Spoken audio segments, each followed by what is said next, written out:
இந்த யூனிட்ல நாங்கள் முக்கியமாக பார்க்க போகிற விஷயங்கள் ஒன்று வந்து எங்களுக்கு ஃப்ளோ சார்ட் அப்படின்னு ஒரு விஷயம் இருக்குது. பாய்ச்சல் கோட்டு படம் அப்படின்னு ஒரு விஷயம் இருக்குது. அதை நாங்கள் முக்கியமாக பார்ப்போம். அடுத்து வந்து சூடோ கோட் அப்படின்னு சொல்லி ஒரு விஷயம் இருக்குது.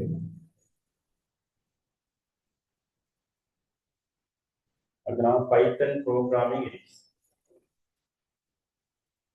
பைத்தனை நாங்கள் எவ்வாறு ப்ரோக்ராமிங் எழுதலாம் அந்த விஷயமும் இருக்குது. இந்த மூன்று முக்கியமான விஷயங்கள் தான் இந்த யூனிட்ல நாங்கள் கவர் பண்ண போகிறோம். சரிதானே? எங்களுக்கு இன்னும் ஒரு சில மாதம் தான் எக்ஸாமுக்கும் இருக்கிறதுனால சிலபஸை நாங்கள் குயிக்காகவும் கொண்டு போக வேண்டிய தேவையும் இருக்குது.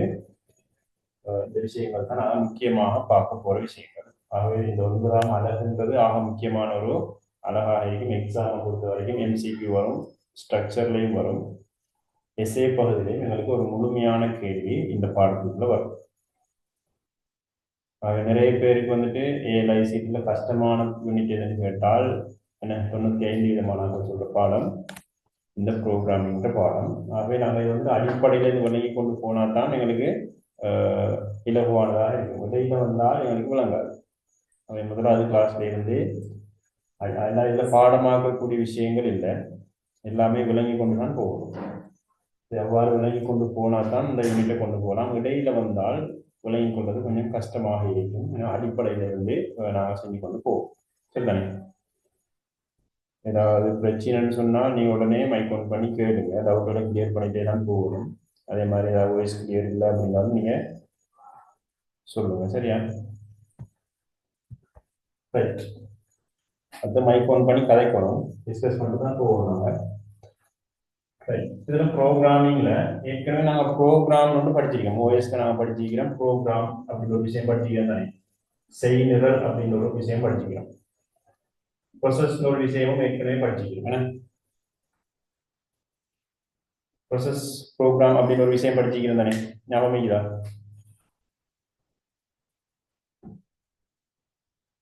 ப்ரொசஸ்னால் ப்ரோக்ராம்டா, ப்ரொசஸ்னால் என்ன, ப்ரோக்ராம்னால் என்ன?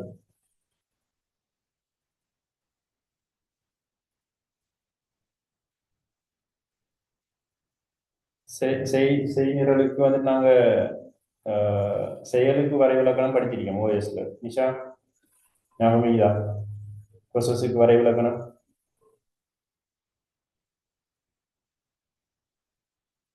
ஞாபகம் இருக்கா? ஞாபகம் இல்லையா?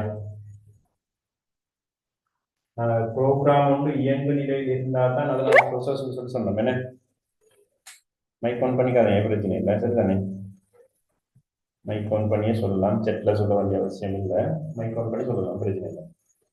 இயங்கு நிலையில் உள்ள ஒரு செய்நிரல், அந்த செய்நிரல் வந்து இயங்கிக் கொண்டிருந்தால் தான் அதை நாங்கள் என்ன சொன்னோம், செயல் அப்படின்னு சொல்லி சொன்னோம். என்ன ப்ரோசஸ் வந்து ப்ரோக்ராம் வந்து இயங்கிக் கொண்டிருக்குது என்றால் அது வந்து அதோட பேர் வந்து ப்ரோசஸ், செயல் அப்படின்னு சொல்லுவோம். ப்ரோக்ராம் அப்படின்னா என்ன? ப்ரோக்ராம்ன்றது சாதாரண சாஃப்ட்வேர். என்ன ப்ரோசஸ் இருக்க போறது வந்து ரெம்ல தான் இருக்கும். என்ன இயங்கு நிலையில் ஒரு ப்ரோக்ராம் காணப்படுற இடம் வந்துட்டு ரெம். அவை முதன்மை நினைவகத்துல தான் ப்ரோசஸ் காணப்படும். ப்ரோக்ராம் வந்துட்டு செகண்டரி மெமரியில தான் காணப்படும். ஏன்னா ஹார்ட் டிஸ்க்ல தான் காணப்படும். அவை ப்ரோக்ராம் வந்துட்டு அவை நாங்கள் ஒரு சாஃப்ட்வேர் தான் நாங்கள் பொதுவாக ப்ரோக்ராம் அப்படின்னு சொல்லப்படும். அதாவது வந்து ஒரு அறிவுறுத்தல்களின் தொகுப்பு. ஏதோ ஒரு குறித்த ஒரு நோக்கத்திற்காக ஏதாவது ஒரு செய்நிரலாக்க மொழி அப்படின்னு வந்து இருக்குது. Programming language. நான் ஏற்கனவே உயர்மட்ட மொழிகள் சொல்லி கேள்விப்பட்டிருக்கிறேன். உயர்மட்ட மொழிகள் அதுல இது செய்நிரலாக்க மொழி. இந்த ப்ரோக்ராமிங் லாங்குவேஜோட பயன்படுத்தி எழுதப்பட்ட அறிவுறுத்தல்களின் தொகுப்பைத்தான் நாங்கள் சொல்ல போறோம் ப்ரோக்ராம் அப்படின்னு சொல்ல போறோம். சரியா? சிறிய தலைப்பு ஒன்று போட்டு எழுதி கொடுங்க. ப்ரோக்ராம் செய்நிரல் அப்படின்னா என்ன எழுது. சரியா?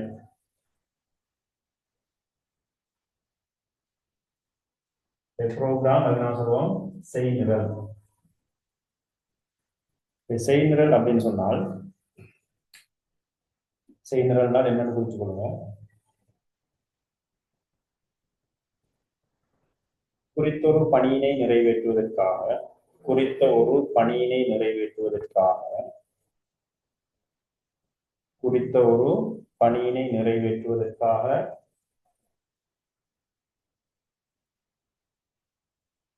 செய்நிரலாக்க மொழி ஒன்றினை பயன்படுத்தி ப்ரோக்ராமிங் லாங்குவேஜ் செய்நிரலாக்க மொழி ஒன்றினை பயன்படுத்தி குறித்தொரு பணியினை மேற்கொள்வதற்காக செய்நிரலாக்க மொழி ஒன்றினை பயன்படுத்தி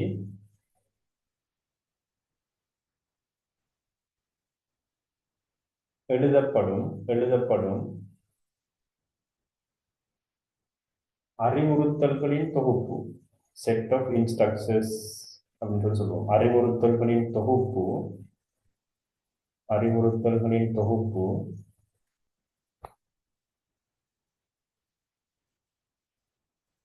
செய்நிரல் எனப்படும். ப்ரோக்ராம் அப்படின்னு சொல்லுவோம். ஆகவே ஒரு குறித்தொரு பணியை மேற்கொள்வதற்காக செய்நிரலாக்க மொழி ஒன்றினை பயன்படுத்தி செய்நிரலாக்க மொழிகள் நிறைய இருக்கு. நாங்கள் பைத்தன் நாங்கள் படிக்க போறது ஒரு செய்நிரலாக்க மொழி. சரிதானே? ஜாவான் இருக்குது, பைத்தன் அப்படின்னு சொல்லி இருக்குது, எனக்கு பஸ்கல் அப்படின்னு சொல்லி சி இருக்குது, C++. இவ்வாறு செய்நிரலாக்க மொழிகள் நிறைய இருக்கு. இப்படி ஏதாவது ஒரு செய்நிரலாக்க மொழியினை பயன்படுத்தி நாங்கள் எழுதுகிற அறிவுறுத்தல்களுடைய தொகுப்பைத்தான் ப்ரோக்ராம் சொல்லுவோம். அவை கடைசியான வெளியீடு தான் ப்ரோக்ராம். இந்த ப்ரோக்ராமை உருவாக்குறதுக்காக நாங்கள் செய்யக்கூடிய சகல செயற்பாடுகளையும் தான் இந்த ப்ரோக்ராமிங் அப்படின்னு சொல்லுவோம். ப்ரோக்ராம் ஒன்றினை உருவாக்குவதற்கு மேற்கொள்ளக்கூடிய சகல விதமான செயற்பாடுகளும் தான் செய்நிரலாக்கம் அப்படின்னு சொல்லுவோம். ப்ரோக்ராமிங் அப்படின்னு சொல்ல போறோம். கிளியரா?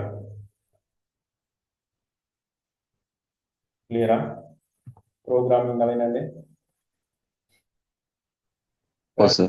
அடுத்த சின்ன தலைப்புல போட்டு எழுதி கொள்ளுங்க. ப்ரோக்ராமிங் செய்நிரலாக்கம். செய்நிரலாக்கம். செய்நிரலாக்கம் தான் எழுதி கொள்ளுங்க. செய்நிரல் ஒன்றினை உருவாக்குவதற்காக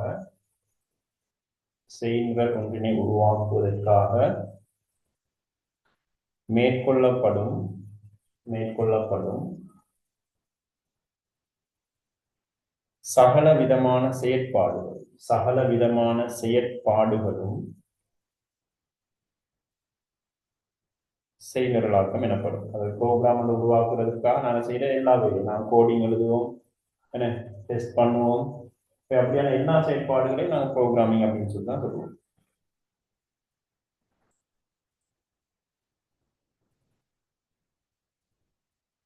கிளியரா? ப்ரோக்ராமிங் அப்படின்றால் என்னன்னு சொல்லுவேடா?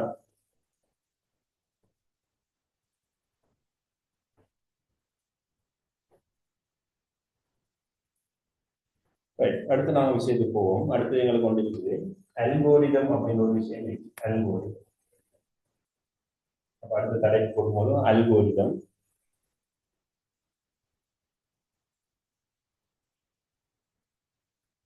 நான் சொல்லுவோம் நெறிமுறை. தமிழ் சொல்லுவோம் நெறிமுறை.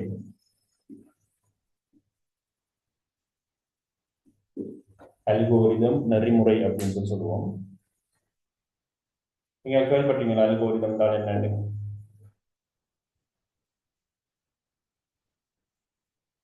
அல்கோரிதம் அப்படின்னா என்னன்னா, நாங்க ஒரு பிரச்சனையோட தீர்க்கிறதுக்காக, அப்ப எனக்கு ஒரு பிரச்சனையோட ப்ராப்ளம் ஒன்று இருக்கு. பிரச்சனை ஒன்று இருந்தால் கட்டாயம் தீர்வுகள் இருக்கும்.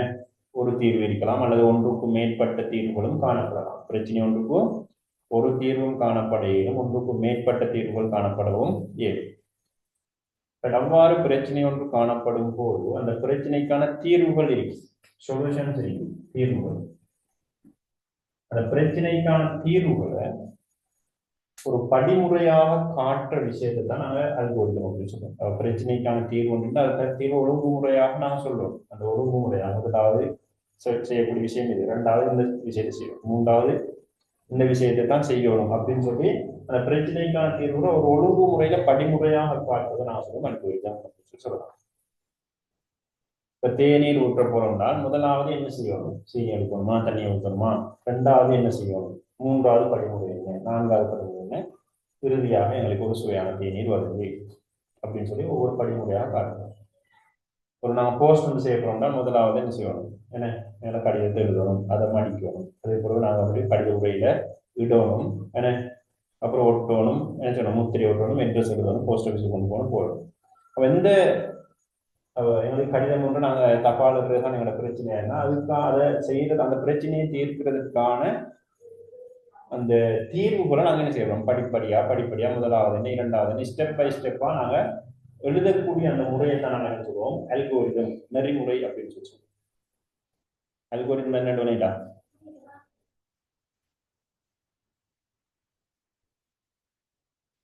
பண்ணிட்டா ஓ சார். அப்ப நெறிமுறை என்றால் என்ன எழுதிக் கொள்ளுங்க. பிரச்சினை ஒன்றிற்கான தீர்வுகளை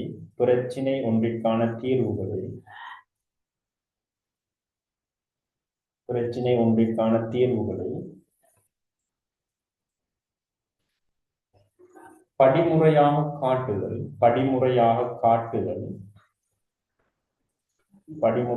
காட்டுதல் நெறிமுறை எனப்படும். பிரச்சனை ஒன்றுக்கான தீர்வுகளை படிமுறையாக காட்டுறதுதான் நெறிமுறை அப்படின்னு சொல்லுவோம்.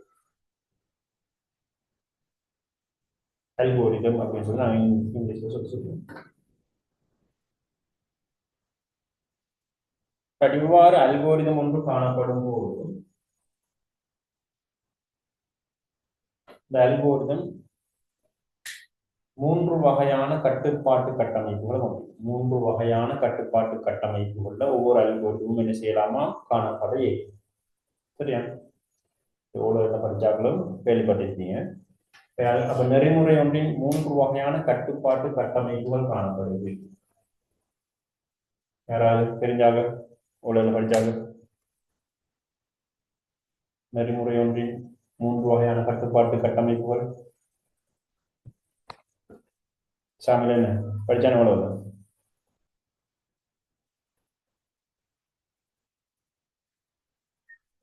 ஞாபகம் 3 வகையான கட்டுப்பாட்டு கட்டமைப்புகள். ஒன்று தொடரி அப்படின்னு சொல்லுவோம். தொடரி. அடுத்தது தெரிவு. அடுத்தது ஞாபகம் வரலையா? மீள் செயல்.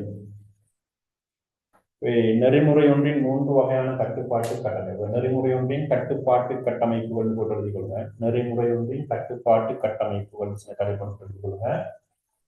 முதலாவது கட்டுப்பாட்டு கட்டமைப்பு தொடரி. சீக்வன்ஸ் அப்படின்னு சொல்லலாம் இங்கிலீஷ்ல. சீக்வன்ஸ் தொடரி. ரெண்டாவது தெரிவு. அதுக்கு நான் சொல்லுவோம் செலெக்ஷன். தெரிவு அப்படின்னு சொல்லி ஒரு கட்டுப்பாட்டு கட்டமைப்பு. ஒவ்வொரு நெறிமுறையும் தொடரியாக இருக்கலாம், அல்லது தெரிவாக இருக்கலாம், அல்லது மீள் செயலாக இருக்கலாம், அல்லது தொடரியும் தெரிவும் உள்ளதாகவும் இருக்கலாம், தொடரை தெரிவும் மீள் செயல் மூன்றுமே உள்ளதாகவும் இருக்கலாம், அல்லது தெரிவும் மீள் செயலும் உள்ளதாக இருக்கலாம். சரிதானே? அவை தனியா ஒரு கட்டுப்பாட்டு கட்டமைப்புல ஒரு அல்கோரிதம் இருக்கவும் அல்லது ஒன்றுக்கும் மேற்பட்ட கட்டுப்பாட்டு கட்டமைப்புகளை கொண்டதாகவும் ஒரு அல்கோரிதம் இருக்க இயலும். தெரிவு சொல்ல வேண்டியது. அடுத்தது மீள் செயல். ரிப்பீட்டிஷன் அப்படின்னு சொல்லலாம், அல்லது இட்டரேஷன் அப்படின்னு சொல்லுவோம். இட்டரேஷன் மீள் செயல்னா திரும்ப திரும்ப நடக்குது. 14 சொல்லுவோம் மீள் செயல். மூன்றையும் குறிச்சிட்டீங்களா? நெறிமுறை ஒன்றின் 3 வகையான கட்டுப்பாட்டு கட்டமைப்பு தொடரி, தெரிவு, மீள் செயல். கிளியர்?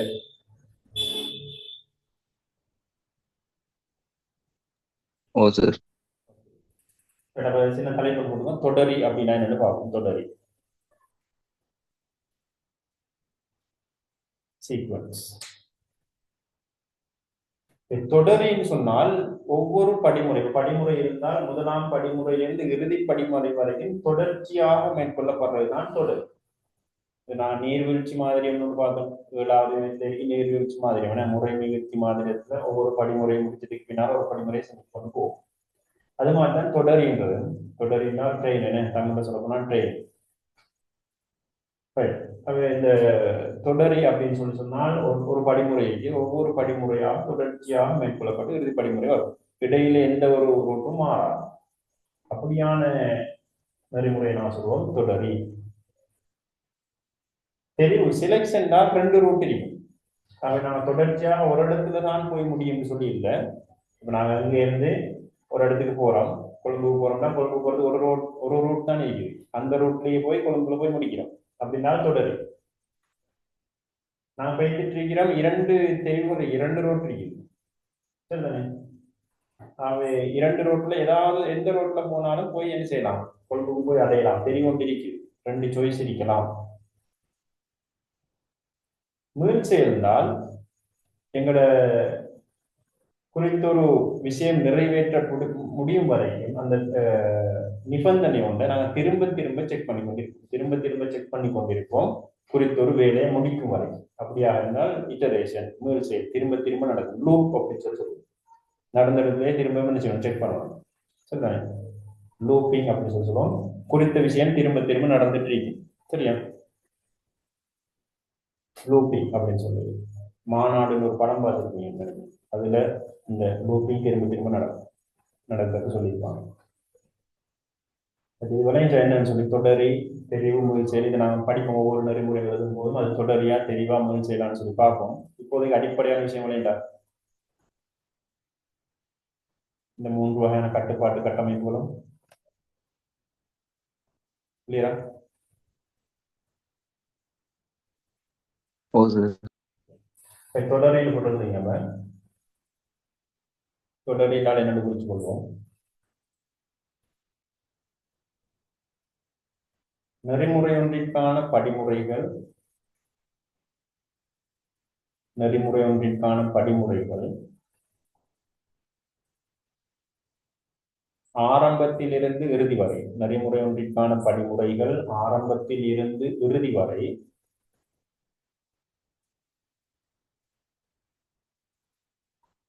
ஒன்றன் பின் ஒன்றாக மேற்கொள்ளப்படல். ஒன்றன் பின் ஒன்றாக மேற்கொள்ளப்படல் தெரிவு எனப்படும். ஆரம்பத்தில் இறுதி வரை ஒன்றன் பின் ஒன்றாக மேற்கொள்ளப்பட்டு வருது. அங்க எந்த ஒரு தெரிவும் காணப்பட இல்லை. ஒன்றன் பின் ஒன்றாக மேற்கொள்ளப்படல் தொடர் எனப்படும். இப்போ உதாரணமாக நாங்க சொல்லலாம், ஒரு ஆண்ட வயதை நாங்கள் உள்ளீடாக கொடுக்கிறோம், அந்த வயதை நாங்கள் வெளியீடாக கொடுக்குறோம். ஒரு ஆண்ட வயதை இன்புட்டாக எடுக்கிறோம், வயதை என்ன செய்யணும், வெளியீடாக கொடுக்குறோம். அவை வந்து இன்புட் பண்ற வயது, அது அப்படி என்ன செய்யணும், வெளியீடாக காட்டப்படும். அப்படி இல்லாட்டி நாங்கள் வந்துட்டு வட்டம் ஒன்றின் பரப்பளவை வெளியிடும் அப்படின்னு ஒரு ப்ரோக்ராம் இருக்கு. வட்டம் ஒன்றின் பரப்பளவை வெளியிடும். வட்டம் ஒன்றின் பரப்பளவை வெளியிடும் போது நாங்கள் உள்ளீடாக ஆரையை கொடுப்போம். ஆரையை கொடுத்தா அந்த சாஃப்ட்வேர் என்ன செய்யும், வட்டத்தின் பரப்பளவு கண்டு வட்டத்தின் பரப்பளவு வெளியீடாக தரும். அங்க எந்த தெரிவும் காணப்பட இல்லை. உள்ளீடு வழங்கப்படும், முறை வழியாக்கம் ஒன்று நடக்குது, வெளியீடு வருது. செவ்வகம் ஒன்றின் பரப்பளவை காணல். செவ்வகத்துக்கான நீளம் அகலத்தை நாங்கள் உள்ளீடாக கொடுக்கிறோம். முறை வழியாக்கம் முழு பரப்பளவு காணப்படும், வெளியீடு பரப்பளவு வெளியீடாக வரும். அதாவது தொடரி. கிளியரா? உதாரணம் போட்டு எழுதி கொள்ளுங்க. வட்டம் ஒன்றின் பரப்பளவினை வெளியிடல். வட்டம் ஒன்றின் பரப்பளவினை வெளியிடல். அப்ப அது ஒரு உதாரணம் தொடரிச்சு.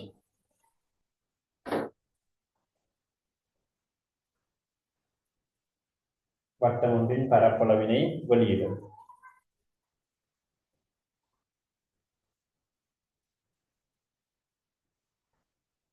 அல்லது செவ்வகம் ஒன்றின் பரப்பளவினை வெளியிடல், அதுவும் ஒரு உதாரணமாக கொள்ளலாம். செவ்வகம் ஒன்றின் பரப்பளவினை வெளியிடல்.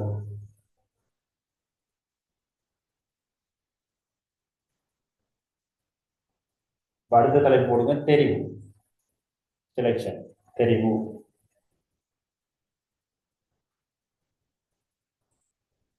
அவை தெரிவு ஒன்று இருந்தால் அவை 2 திசை இருக்கு. 2 திசை, ஆண் ஒரு திசை, இல்லை ஒரு திசை. சரிதானே? உதாரணமாக ஒரு இலக்கம் நேரெண்ணா அப்படின்னு சொல்லி பார்க்கிறோம். நேரெண்ணான்னு பார்க்கிறோம்னு சொன்னால் அவை அந்த இலக்கம் வந்து சைபரோட பெரிசான்னு நம்ம செக் பண்ணணும்.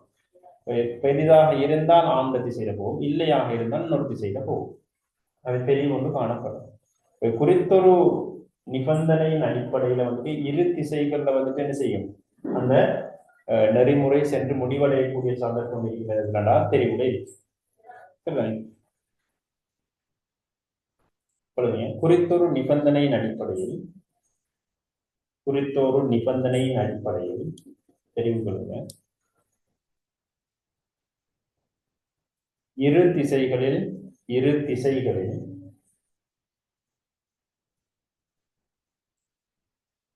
நெறிமுறை நிறைவடையக்கூடிய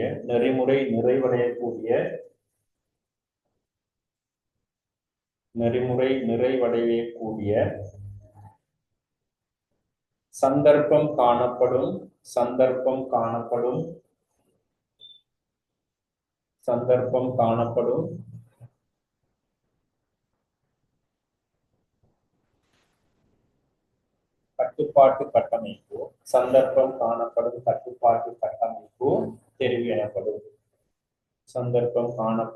கட்டுப்பாட்டு கட்டமைப்பு தெரிவு எனப்படும்.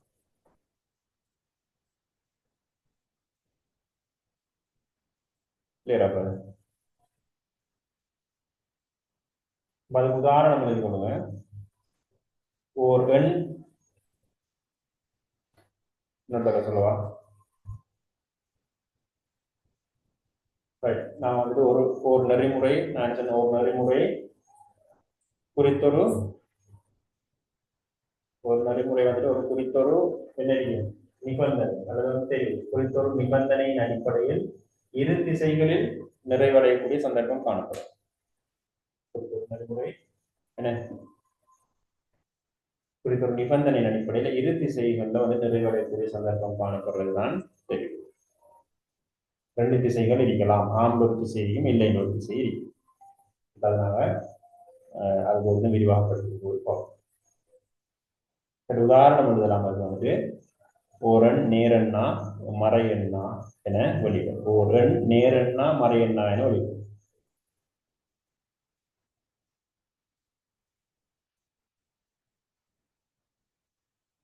அல்லது ஒரு எண் இரட்டை எண்ணா ஒற்றை எண்ணா என வெளியிடும். நாங்கள் அதை செக் பண்ணி பார்க்கணும். ஒற்றை எண்ணாண்டு செக் பண்ணி பார்க்குறோம். ஒற்றை எண்ணாண்டு பார்க்கும்போது ஆமாக இருந்தால் ஒற்றை எண் வரும், இல்லையாக இருந்தால் இரட்டை எண் வரும். ஒற்றை எண்ணும் ஒரு வெளியீடு வரலாம், இரட்டை எண்ணும் ஒரு வெளியீடு வரலாம். இரண்டு திசைகளில் வெளியீடுகள் வந்து நிறைவு பெறக்கூடிய சந்தர்ப்பம் எங்கும் தெரியும்.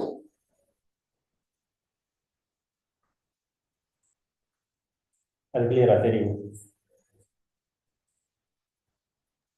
ஓ சார். ஓகே. அடுத்த பாகம் மீள்செய். திரும்ப திரும்ப நடக்குது.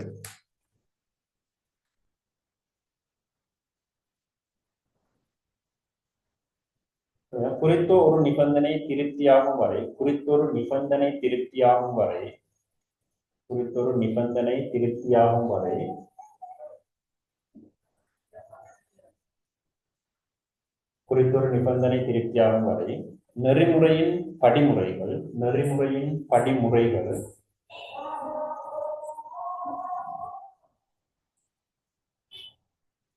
நெறிமுறையின் படிமுறைகள் மீண்டும் மீண்டும் மேற்கொள்ளப்படல்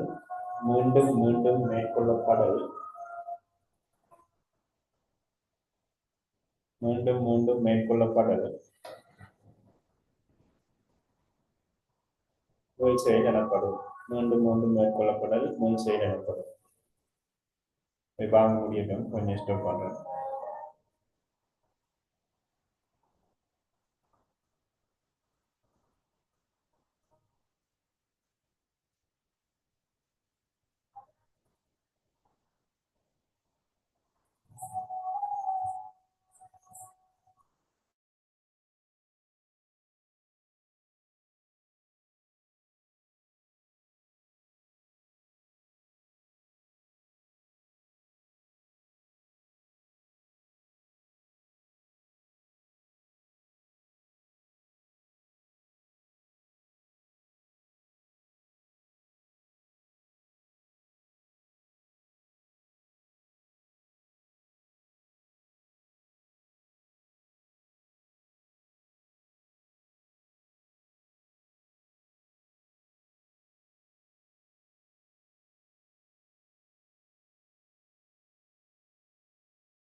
மீள் செயலை திருப்ப சொல்லுவாங்க. மீள் செயல்னால் குறித்தொரு நிபந்தனை திருப்தியாகும் வரை, குறித்தொரு நிபந்தனை திருப்தியாகும், அந்த நிபந்தனை திருப்தியாகும் வரைக்கும் அந்த நெறிமுறை, அந்த நாங்கள் எழுதின பிரச்சனை தீர்ப்பதற்கான படிமுறைகள், அந்த படிமுறைகளை திரும்ப திரும்ப செய்வோம். அப்போ படிமுறை செய்யறோம், செஞ்சுட்டு பார்க்குறோம், அந்த நிபந்தனை திருப்தி ஆகிட்டான்னு பார்ப்போம். திருப்தி ஆகலாட்டி திரும்பவும் செய்வோம். அவ்வாறு மீண்டும் மீண்டும் என்ன செய்யப்படும், அந்த படிமுறைகள் செய்யப்படும். செஞ்சுப்பட்டு எப்போ அந்த நிபந்தனை திருப்தி ஆகுதோ அதுக்கு பிறகுதான் மீள் செயல் நிப்பாட்டப்படும். அந்த குறித்த ஒரு நிபந்தனை ஒன்று இருக்கும், அந்த நிபந்தனையை நம்ம திருப்தியாகும் வரைக்கும் அந்த படிமுறைகளை திரும்ப திரும்ப செஞ்சு கொண்டிருக்கோம். கிளியரா? இப்ப நான் 1லிருந்து 10 வரையான எண்களை வெளியிடும், 1லிருந்து 10 வரையான எண்களை வெளியிடனால் முதலாவது ஒரு இலக்கத்தை வெளியிடும். சரிதானே? ஒன்றை வெளியிடும், ஒன்றை வெளியிட்டு போட்டு அந்த இலக்கம் 10 விட குறைவாக இருக்கிறான்றதுதான் எங்கள் நிபந்தனை. 10 அல்லது 10 குறைவாக இருக்கும் வரைக்கும் அந்த இலக்கங்கள் நாங்கள் வெளியிடுவோம். அது ஒன்றை வெளியிடுவோம், அப்புறம் அதோட ஒன்றை கூட்டி 2 வெளியிடுவோம், அப்புறம் 2 10 குறைவான்னு செக் பண்ணி பார்ப்போம். அந்த ப்ரோக்ராம் குறைவுண்டா 2 வெளியிடும், திரும்ப 3 வெளியிடும், 3 10 குறைவுண்டா 3 வெளியிடும். 10 விட குறைவாக இருக்குதான்றதுதான் நிபந்தனை. குறைவாக இருந்தால் நாங்கள் ஒன்றை கூட்டி கூட்டி கூட்டி என்ன செய்வோம், வெளியிட்டே போறோம்னு சொன்னால் அது வந்து மீள் செயலாக இருக்கும். கிளியரா? உதாரணம் எழுதிங்க, 1லிருந்து 10 வரை எண்களை வெளியிடல். அப்ப அது ஒரு மீள் செயலாக இருக்கும். 1லிருந்து 10 வரையான எண்களை வெளியிடல் திரும்ப திரும்ப நடக்கும். அந்த நிபந்தனை திருப்தியாகினால் அதே போல நடக்கிறது. நீ திருப்தியாக, அப்ப குறித்த நிபந்தனை திருப்தியாகும் வரை அந்த குறித்த படிமுறைகள் மீண்டும் மீண்டும் நடைபெறதான் நான் சொல்லுவோம் மீள் செயல் அப்படின்னு சொல்லி சொல்லுவோம்.